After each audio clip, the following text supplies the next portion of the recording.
I'm Brice Futch, I'm Spencer Amaral. and this is The Way Forward.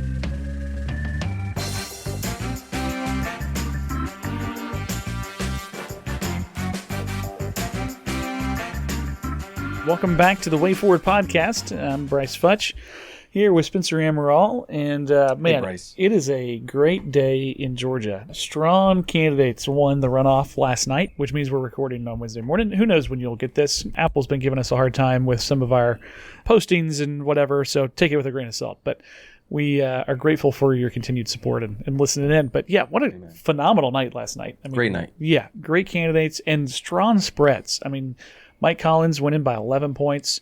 Greg Dolezal won by 9 points. Rick Jackson, I think he was up by 5 or 7, somewhere in there. John Cowan won by 30-something points. Really strong night for good candidates all across the state. I'm very, very encouraged with where our slate of candidates is going into the fall. I think at this point it's really going to be, it's all going to be about turnout and how are we getting voters to the polls. And I think that is the secret sauce of Rick Jackson, is the basically unlimited dollars that he has to spend on these races, right? And I think Rick is going to be a boon up and down the ballot and across the ballot for the Senate race as well. You know, I think a good kind of harbinger for this too was the way Democrats failed to turn those Supreme Court seats, which told me that there's a lot of independent spending for the individual races, like for Keisha Lance Bottoms to have won against Jason Estevez without a runoff was a big deal, but it showed that that was work from Keisha's campaign. Not there is no broader Democratic apparatus like Stacey Abrams has been trying to say that she has to push Democrats across the state out to vote. Because if there was, they would have targeted those Supreme Court races more successfully than they did. Because Democrats did turn out more people in their primary than we did. But that's not always a direct effect on November. I've been saying this for a long time. A lot of people disagree with me. I don't think we're a purple state yet. I think we're a red state that often lacks motivation and lacks significant direction. And I think our ticket is the right mix of people who are seen as establishment and people who are seen as outsiders between Rick Jackson and a Greg Dolezal, right? Those two guys come from, they talk on a lot of the same levels, but they tend to be seen as coming from different camps. And so I think having those two guys as the top of the ticket here puts us in really good shape for the fall. Yeah, I think to your point, Georgia is a grassroots state. Yes, absolutely it is. Like, it's a state that's going to do its thing. You know, that voter base is going to be pretty singularly focused. For example, you know, was Jackson the first guy to go against the Trump endorsement in the country? He was the second. That is the second endorsement that the president has lost out of like 112 races. In this cycle? In this cycle. Now, in the previous stage of the primaries, wasn't Trump undefeated? He was. Yeah. He was 102-0 or something. So there was like that. Jackson and one more yesterday? That's right. Yeah. Okay. Who was the other one? I don't remember who the other one was. I think he was somewhere in Texas, maybe, somewhere out there. But yeah, because he came in and endorsed a number of candidates in the primary runoff that he had not endorsed in the general primary. And he lost one of those, and then he lost Rick. Or he lost Bert. So, Right. Yep, well, significant. Obviously that Trump endorsement has been pretty effective until you look at Georgia in this governor's race, which has gotten a lot of attention. It has, and it's in the whole endorsement game here in the last week has just been crazy. So Brian Kemp comes out and endorses Burt Jones, right? Which was a surprise. And I think kind of the political math on that is Brian Kemp's looking at a potential presidential bid in 2028 and saying, I don't want to be on the wrong side of the president in multiple races, you know, because right before that, Trump had came out and endorsed Mike Collins over Dooley, and Dooley was obviously Kemp's handpicked guy, right? So he's like, okay, I'm going to be on the wrong side of Trump in 2 races here. We're going into 28. I want to have some political goodwill. Let me endorse Burt, even though he's on the record of having very pro-Jackson comments.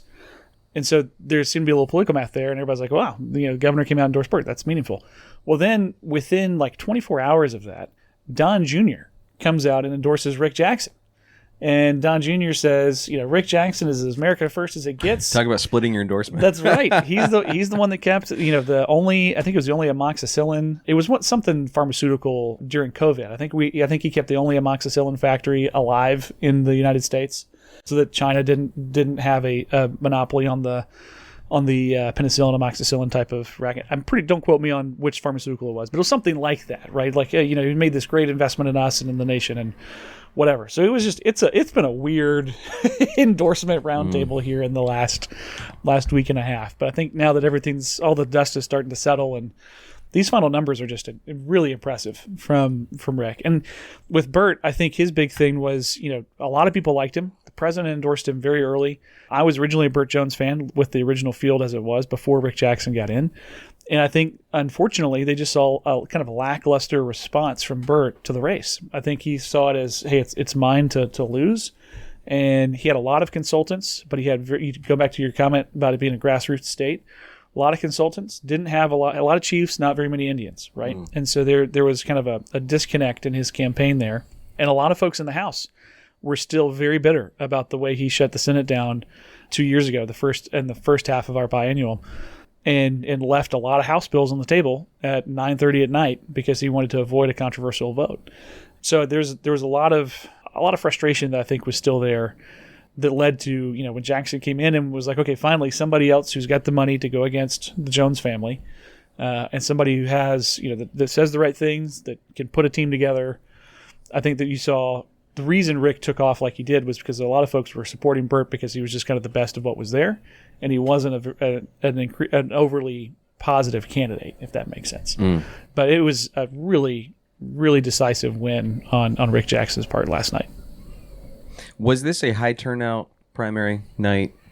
To be fair, I don't know. I haven't looked at total numbers versus years previous. For the feeling is that the base was pretty excited, and that there was a lot of folks that turned out. I'd have to look and see what the spread was from the original primary day, but my gut tells me it was a solid turnout race. It may not have been the highest we've ever seen, but it was good. It wasn't a low turnout race by no means. Right. I mean, you don't spend, you know, the hundreds of millions of dollars that got spent and have a low turnout race. Everybody that could be targeted was targeted as far as voter database goes. Like if you're on the list as being a consistent Republican voter, you got mail, you got phone calls, you got texts. Oh yeah. And so I don't think there was any way that people weren't aware, because a lot of times with these runoffs, people just, life gets busy and you forget that it's happening. And so when you have somebody at the top of the ticket that's spending that kind of money, it trickles down and gives you better turnout across the board. So which race surprised you the most? I think I was most surprised by how well Mike Collins outperformed Derek Dooley. That was a big one. That was an 11-point spread. I was also surprised. I mean, well, kind of sort of surprised with Cowan being 30 points over Rob Ackerson. Rob was a good candidate. Rob knew how to put a ground game together. His biggest problem was he just didn't have the money to get his message out. And I think we talked about that a little bit on the last episode. But Cowan, he was consistent. He knew the target. He knew what the target was. A phrase that I heard somebody use at an election thing last night was that you have to be able to consistently put lead on the target. And Cowan did that. He stayed focused. He knew what his message was. He hit his message repeatedly. He had the right targeting. He had the right team. And that was just a decisive win. But Collins outperforming Dooley by 11 points. You know, when this race first started, everybody was like, okay, Brian Kemp's got all this cash. He's coming in heavy for Derek Dooley. He's a very popular governor. His personality and his reputation is going to kind of carry Derek and give him the trying to think of the right word, the bona fides of being a strong Georgian, even though he's only voted here. Is he not recently. bona fides? Well, it depends on who you. Sorry, I'm an American, so I'm bona fides. Yes, both are correct pronunciations of the term, to be clear. Both acceptable. That's right. Mine's just a little more proper, but I knew what you meant. I meant what you knew. So with Dooley having that background from Kemp, a lot of folks thought that would be enough to carry him across. And then within like the first 6 weeks, Mike Collins puts out this enormous list of endorsements from members of the state house and the state senate. And to me, it was like, this is the key. These people are popular in their home districts. They have a great reputation here. If he has these people's support and they're talking to their people about Mike Collins and they're helping get Mike Collins signs out and getting people to his events, endorsements are not worth anything if the people who endorse you don't actually work for you, right? If they just put your name on there I mean, maybe somebody's going to read something and say, oh, yeah, I voted for that guy for my local rep one time. I recognize his name. He's endorsed Mike. Great. But for a knowledgeable voter, somebody who actually pays attention to these things, they want to not just see the name, they want to see some action out of that person. And Mike had that team. I mean, his ground game was phenomenal. And the numbers showed it. I mean, the people were working hard for him, and it really paid off. 11-point spread is significant for that race. Right. Dolezal did well also. Oh, yeah. Greg won, was it 9 points? Which, JFK's got a great name. But up here, anyway, in Cherokee County, I didn't see anything from him. I mean, he came up for one fundraiser. There was kind of an invite-only thing.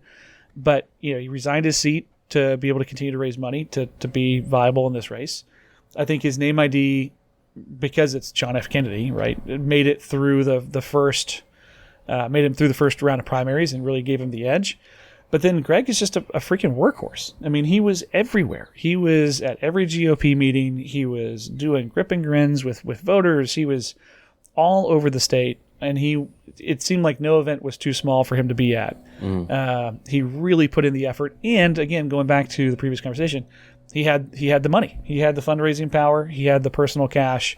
And he was able to really hit the ground running in a way that Kennedy wasn't the day after the original primary, right, going into the runoff. So I think Dolezal having that magic mix of money and work ethic really is what, I mean, and his message too. Like, and again, I got like one mailer from JFK, so I couldn't really tell you what JFK's message was, right? But I could tell you what Greg's was. It was because he wants to save the West, right? And like, how do you not fall in love with that idea, right? Yeah. So he asked something great on that train, right? Yep. So over the course of these primaries, what do you think are the issues that have risen to the top? Trying to get a mind of the electorate. Yeah. What issues have been the ones that had the most impact on the race? I think property tax reform has been the biggest one. Something Jackson talked a lot about. And I think it goes back to, what are we going to do? We're going to cut property taxes or income taxes. And I think we can walk and chew gum at the same time, right? So Jackson's been talking a lot about property tax. Right. Dolezal's been talking a lot about the income tax. I think those, and the property tax too. He talks about both of them. But I think tax relief for Georgia, this is a pocketbook election, right? Going back to James Carville in the 1990s, it's the economy, stupid, right? It's true today as it was then. And so anything that we can do to relieve, at a state level, to relieve the pressure on the average Georgian's pocketbook, that is what's resonating right now. And I think there's a lot of work that can be done there, whether that's working with local board of commissioners and city councils and stuff to lower that property tax burden through offsets like a sales tax that has to be applied to the property tax, which Cherokee County is looking at doing, and again, through the LHOST. So we have one that applies right now for school board tax for if you're over 65, you get that tax relief, and that's if I understand correctly, that is subsidized by sales tax. They're looking at doing the LHOST right now, which is a local option sales tax, but 100% of that money has to go towards offsetting the property tax of homesteaded properties. So as long as it is your primary residence and you filed for your homestead exemption, which right now is not much, that penny sales tax would offset all of your county board of commissioners M&O tax. It does not touch your school board tax, which is the majority of our tax burden. So out of my tax bill, 60% of it is school board, 40% of it is every other county agency, which is crazy in my opinion, that the school board is that inflated. We need great schools. We need strong teachers that are well paid.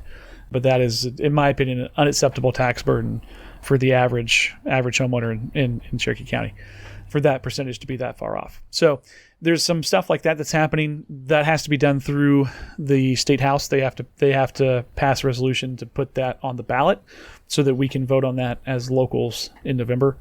There's a lot of other things like that can happen. Getting rid of some of these tax abatements for data centers is a big one right now. As corporate like the yacht tax abatement, if you get a repair on your yacht done, it's not taxed. Like, that's just crazy. So stuff Scandalous. Like that. It is. It's clearly grift or graft, I guess would be the right word for that one. So anyway, it's a mess. So I think overhauling our tax system is a big one, and both of those guys are looking to do that just from different perspectives. And I think both solutions are great, and we need both of them. Good. Yeah. Good. Now, kind of going along with this, you were talking before we started recording a little bit about newsletter that you subscribe to from Aaron Wren, who's just a phenomenal thinker. Sure is. Yeah, I highly recommend his newsletter for everybody listening. Is it daily, weekly? Weekly. Weekly. But you're talking And about... I just get the free one. Yeah. He does more stuff. Yeah. Nice. If it's free, it's for me. But he was talking about evangelicals historically and how we use, or rather don't use, political power.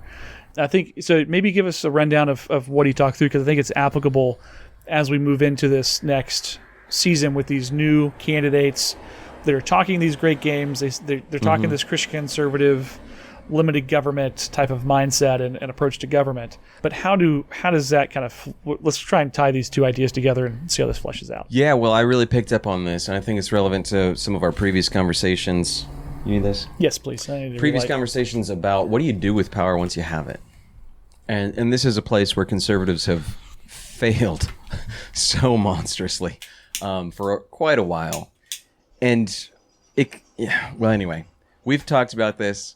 He picked up on it. This is kind of a trope for him as well, talking about how do Christians in America do elite formation, meaning like the kinds of leaders that can actually make change in the world that shapes the culture and society in positive ways. Institution leaders and builders. That's right. As opposed to someone who's just going to like hold the line as the ship sinks. Mm-hmm.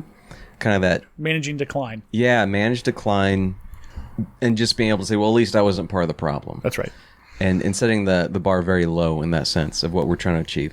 So we've talked before about how conservative leaders need to have a positive vision of what they're going for and the effectiveness to build it. I think that's part of what Dolezal's talking about with kind of a resurgent West, fighting to save the West. And I always like also framing this whole discussion through the lens of we stand on the shoulders of giants. We are so incredibly blessed being where we are, who we are as Americans in the 21st century with the freedoms that we enjoy. If we ever overlook these gifts from God for a second, we're not only robbing him of his glory, we're failing to be grateful. We're also not going to understand what's special about this place and why so many people from around the world are literally dying to get here. That's right.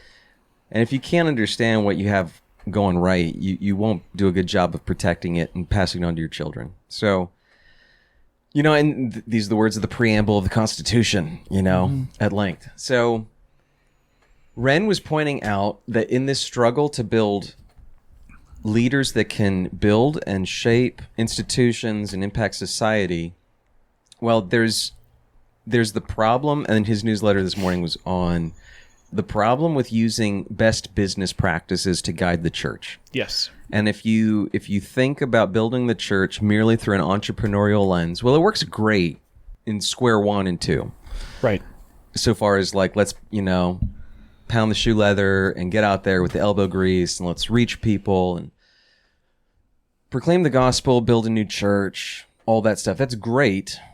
Mm-hmm. But then it easily stops at a certain point because the stated goal is, I'm going to create this new thing where there wasn't a thing before, and we're going to do our thing there. Right. And, that's great, again, in terms of building something that doesn't exist. But at a certain point, you want to build an institution that can actually accommodate the world around it and shape the world around it. And so he used the counterexample of like progressive activists. They are masters of this when it comes to they pursue climbing these social ladders and gaining board positions on influential, financial institutions, etc. And they don't do it just to do the thing itself. They do it so that they can then wield that power once they have it to shape the world. And they have their own distinct social consciousness that they want to bring to bear, right? And too often, the conservative rebuttal to that is, these financial institutions, for example, they're merely here to make money. That is the only barometer of the purpose of this institution. Are you making money? Well, again, if we are all atheists and materialists, then sure, that's about all there is to be done. But the problem, if you have any kind of moral framework, is like, it's the failing of the free market. The free market, its greatest strength is also its greatest weakness. Yeah. It's really good at providing what the market demands. Right. At a low cost.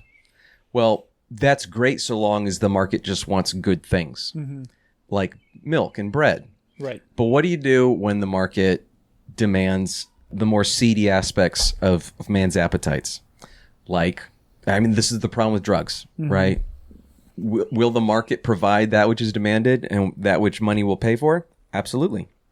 So the question cannot simply be, how much money is attached to this thing, because that's going to lead you in a really amoral direction. Long story short, conservatives need to have a social imagination as well for the kind of world that you want to build and the kind of world you want to hand on to your children. And the way the framers put this in the Constitution is we want to preserve the blessings of liberty and hand them on to our posterity.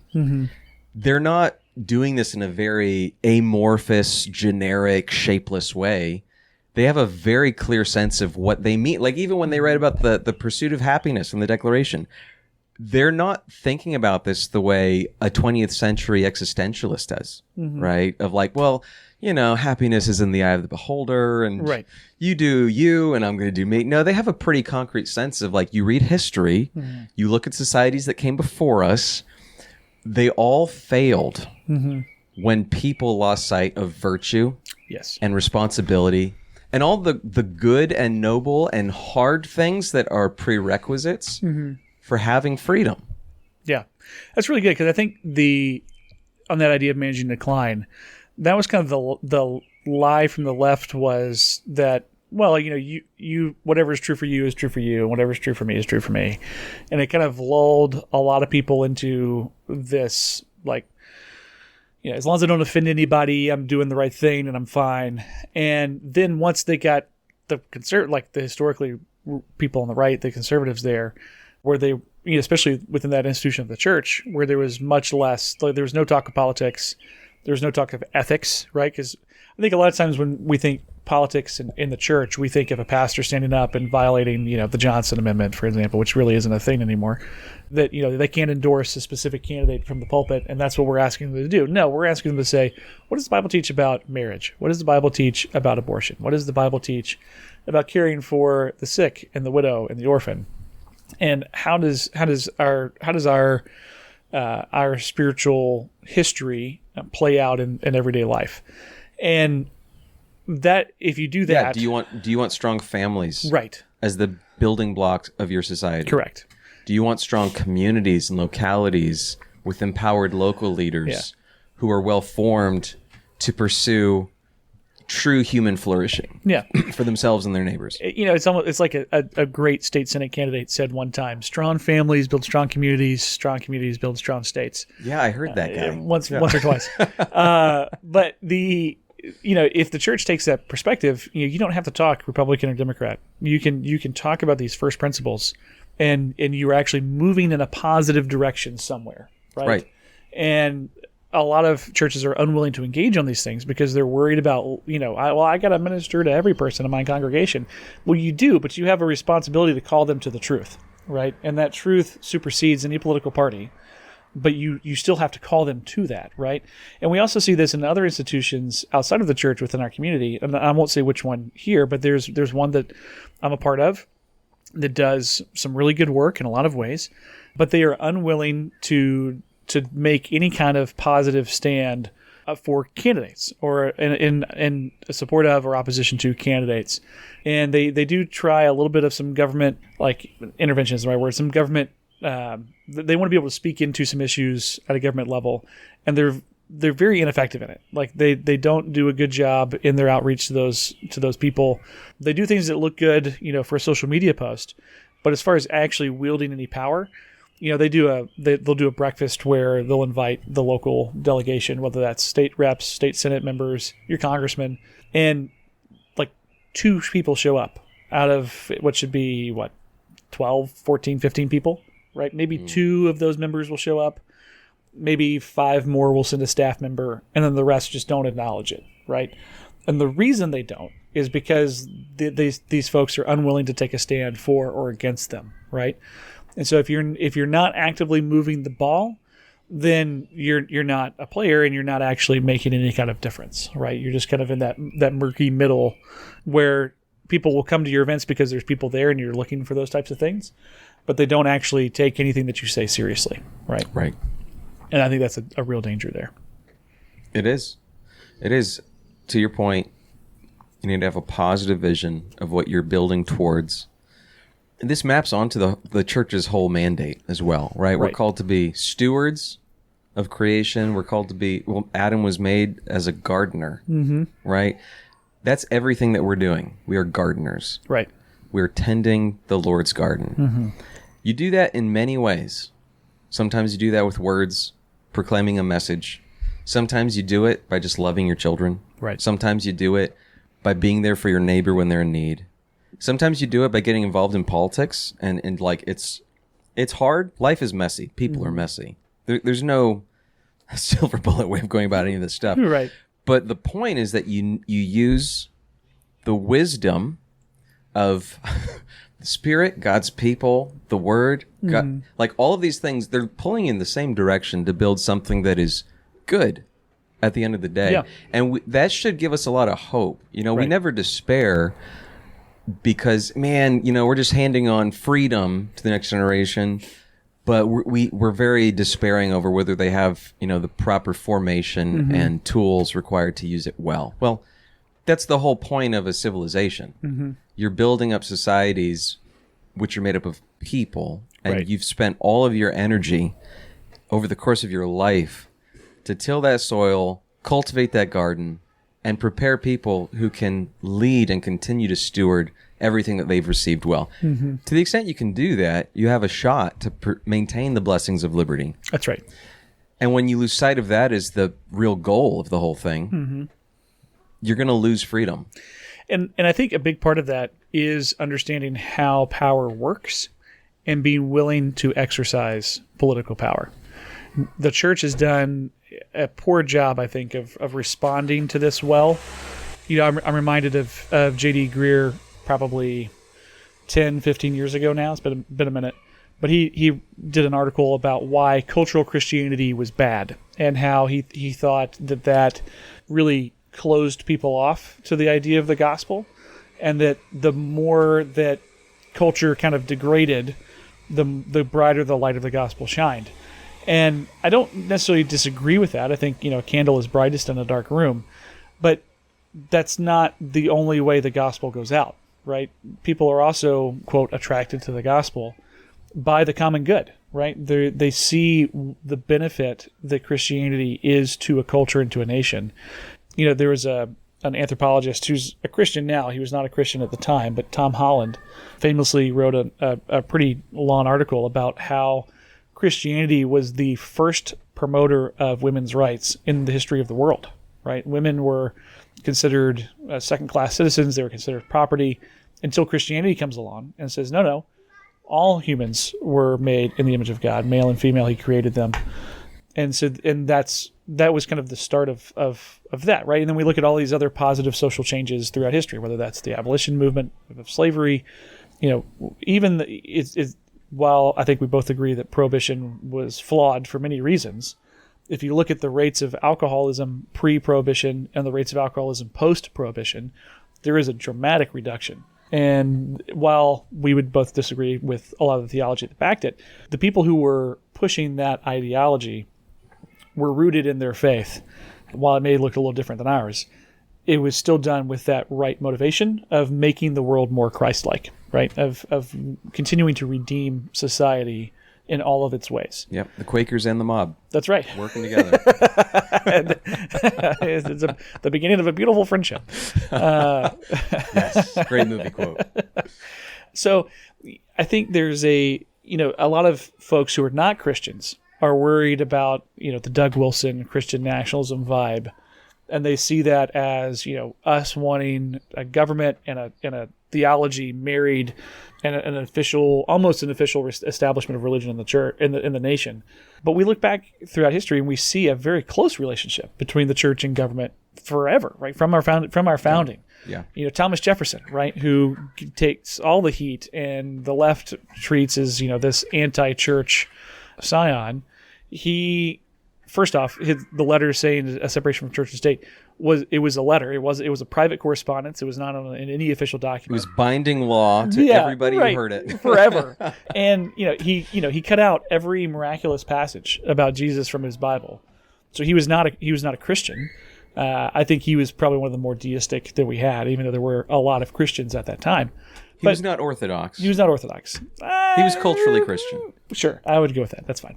I'd agree there. I mean, I have to agree there because you're wearing both a Hillsdale hoodie and a Hillsdale cap. I have to bow to Hillsdale, even though you, the Hillsdalean, said that I pronounced bona fides wrong. Just for the record. I never studied Latin. Okay, I don't know. Not at all. You didn't get any Latin Never. at Hillsdale? Wow. Never. I had a great Latin teacher in high school, Mike Music, who has since passed, but he was a great man. Anyway, I had to throw that. He would be proud of my bona fides usage. There you go. But well, I'm not as refined as you are, Brice. Yeah, sitting here in my Dockers and sports shorts and a t-shirt. But that's the beauty of podcasting. Everybody's going to these video podcasts now, and there's just so much extra you have to do for it, right? This is much more relaxed and that's right. Truly intimate. Anyway, my point on Jefferson was that even he allowed worship services to take place in the rotunda of the Capitol. Our Capitol building was used as a church for a period of time when he was president, and so there is a long tradition of our government being supportive of churches and religious pursuits because I think it was Adams, right, who said that our democracy, our republic, was meant for a moral people and is totally... A moral and religious people. Yeah, that's right. Not just moral, but moral and religious. Which means the exercise of faith. You know that whole First Amendment thing? The exercise... Right, the free exercise. ...of faith shall never be restrained. Right. And so even for a Jefferson, right, to say, I want the gospel to be proclaimed in the Capitol building on the regular, doesn't mean we're going to round people up and force them to go to church on Sunday, as used to be the norm in Europe. Sure. But, we do know that there's a big difference between virtue and vice. And I think that's the key. Like, does morality matter or not? Yeah, anytime I hear the words virtue and vice, I have flashbacks to when I ran for state senate. I had an opponent who said, I was asked what the purpose of government was, and I quoted the prayer book, which nobody recognized because nobody else there was Anglican. But it's the purpose of government is Lincoln got to quote the prayer book, and it worked for him every time. Right? It didn't work. Why am I different than Lincoln? But the purpose of government is to promote virtue and punish vice. And his response was, but why would we? I don't think we should punish vice. Don't we all have our vices? And it's like, well, the vice you have, like the vice that you have that's okay is like, oh, I slept in today when I snoozed my alarm twice more than I should have, or I smoked an occasional cigarette. It's not, I prostitute women out on the weekend, right? Like it's insane. Who's to say that there's a difference between these things? God, it just drives me nuts. Yeah, like how far are we really willing to slide down that moral relativity scale? Right. Let's just be real. Let's just keep the conversation honest. Yes. This is what the Founding Fathers did so well. Again, as very informed students of history who very much cared about building something that would last. Correct. And that would work to actually preserve the blessings of liberty to their posterity. Look at how they talk about this. They don't go about it by saying, look, I'm a member of this denomination. You all need to become a member of my denomination. Correct. What do? They zoom way out and they say, look, ultimately, there is truth. There is goodness in the world. It matters. This is why we're willing to fight and put our lives on the line and die for something. It's not just because, well, I'm here to serve my own interests. No, they put everything they were doing with the formation of this country in utterly moral language. There is a God who created all of this, and he actually cares about his creation. That's right. Like, let's just start there. Which is why even kings are accountable to how they treat their people. That's right.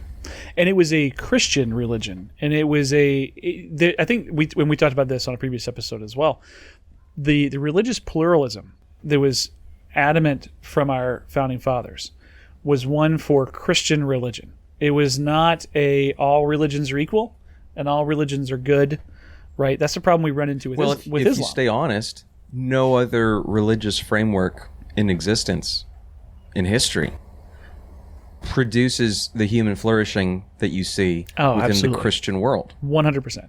So, like, there's no version of this where it's like, oh, Christianity is one path up the mountain, and then there's other religions, I'm sure, that are just as good a path to the same place of human Correct. flourishing and prosperity. Like, no. That's not true. That's right. And if you want to, like, sit down with me and do a whole bunch of reading, yeah, right. We'll walk you through sort this. it out. We'll walk you through get this. into the weeds. I think a great resource on this too, if you're interested in a Muslim perspective, is Ayaan Hirsi Ali's book Heretic. She was raised in Sudan, I think, somewhere in. She was in a North African country, and I hope Sudan's in North Africa so that my geography is correct. But she was raised in a North African country. She lived she moved from there to a Nordic country. She thought she was a refugee there. She became a member of parliament.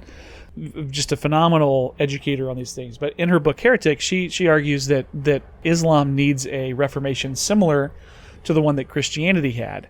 And she's actually since become a Christian. At the time of writing Heretic, she was more atheistic and agnostic, I guess would be a better way to say it. Yeah, and I think that move for her, she was following that logic of Correct. like, maybe we have the nuggets of these same core truths within Right. Islam. They just have to be, like, we have to reform to get to those core nuggets. Right.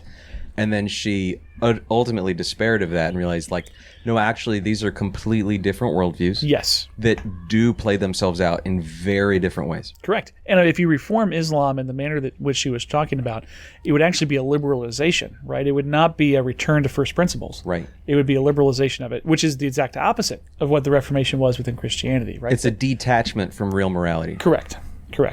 And and she talks about the horrific treatment that she had as a young girl there. I mean, female genital mutilation, all of that stuff. And for anyone to try and stand up in a intellectually honest way and say that these religions are equal is impossible. Or all lead the same direction. Right. It is absolutely impossible. And yet, even in the Muslim world, like really any monotheistic religion in the world today, like in theory, an atheist would look in from the outside and say, like, man, you guys all are really emphatic about, the nuclear family, the household, marriage, children. Right. Why does that matter equally across the spectrum here? It's like, well, yeah, there are going to be a lot of points of overlap because, again, history over the course of time, it's pretty obvious to see what is the path of human flourishing, Right. and which is the path of death. And as a great state Senate candidate once said, what is the core building block of a healthy society is going to be a healthy home. That's right. That's a healthy family. That's where people are ministered to first. That's my first parish is my own four walls and a roof. Right. And the soul's there. If I can't do right by them, how am I going to be a good neighbor? That's right. How am I going to be a good leader of a church or a community? So, yeah, the Founding Fathers, sometimes we give them a knock as like, they're all deists because, I heard, they only mention God 4 times in the Declaration. Yeah. And they don't say Jesus Christ specifically. Right. And therefore, they're really trying to backtrack on this whole Christian thing. It's like, no, they're really approaching this from a first principles Christian worldview, which is utterly defined by that Christian imagination for what is a human being. Is it a random lump of cells? Yeah. Where we're all ants on a space rock. Everyone's fighting to try to get to the wheels of power, and whoever gets their hands on the levers of power first gets to bully everybody else around them. No.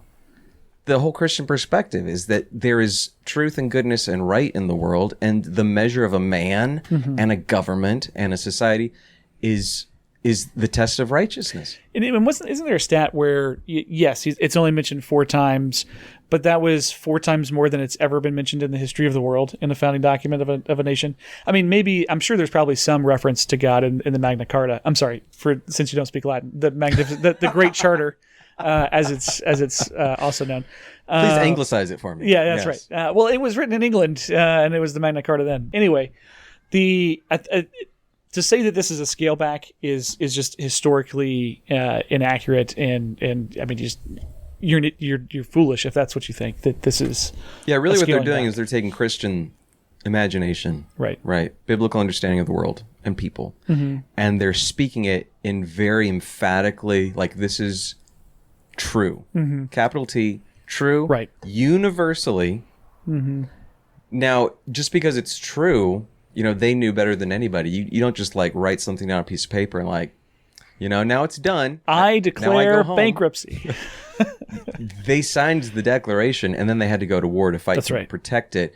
And that goes back to the whole thread here of like, can you build something that actually upholds a way of life that stewards these good things that we've been provided by the grace of God?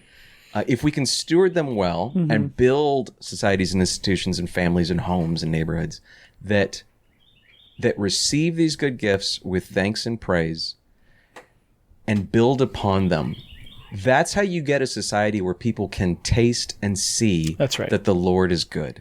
And so, like, you mentioned Greer and that whole idea, like, actually it's better for people to live in a toxic pagan society, because then they'll know the difference between that and Jesus. That's right. And they'll want Jesus more. It's like, well, that's like wishing that, our government was instituting torture, and martial law left and right, just so that people could understand, right? How good freedom is. Like, well, I would rather we appreciate the blessings of liberty because we've tasted them and we've lived in them and we've been blessed by them, and we get to stand on the shoulders of giants in the positive sense, as opposed to being crushed under giants. To understand, like, oh, I really wish it was different than this. Yeah, I think if you take this theory out to ad absurdum, which is Latin for to insanity, for I need to go study Latin. This is never going to end. I'm going to get a handbook tonight. Overnight it. There's rarely an academic area where I have felt superior to you.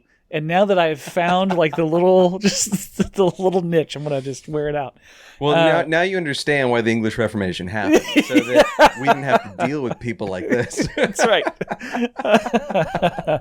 But if you take this theory to its logical conclusion, then it would be better for us to live under an Islamic caliphate than it would be to have cultural Christianity, because in an Islamic caliphate is when it is darkest. Jesus is better than this, isn't he? That's right. Yeah. Well, how would I know? Right.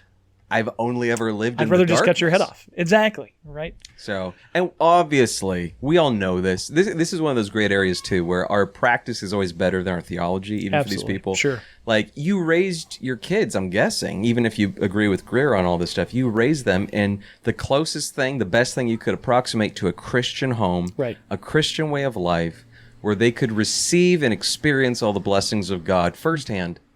And that's the best way for them to build that eternal relationship with God, which we're all made for and called to. So that's right. Now, we probably need to wrap up. We've pontificated on this enough. I think and I could have said that's a reference to the Pope, but I'm just going to let that one lie. But I think a recommendation to the listeners as we approach July 4th and this 250th birthday, semi-cinquentennial, right? I didn't say that correctly. How is it? Semi-cinquentennial? That sounds like right. The 250th. As we approach America 250. Ignorant schmuck. Schmo. Poor schmo. As we approach America 250, we got to give a shameless plug for the 1928 prayer book. Even if you are not Anglican or liturgical in any way, you can do a quick Google search. In there, as a part of our the prayers, there's a prayer for the president. There's a prayer for Congress. Prayer for the country. Prayer for our country. Beautiful prayer. Highly recommend that you find that, maybe print that out somewhere.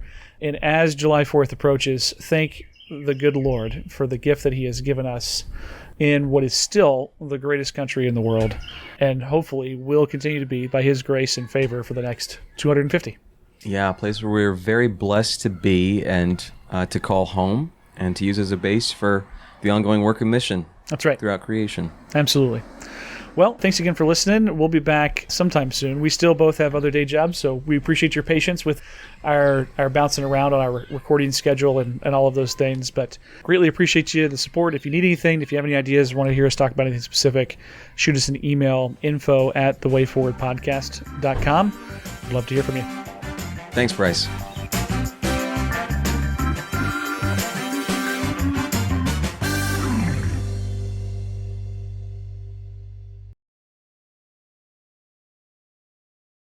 The Way Forward podcast is a production of Futch Communications, LLC. All of these opinions are mine and Spencer's alone and do not represent anybody else's.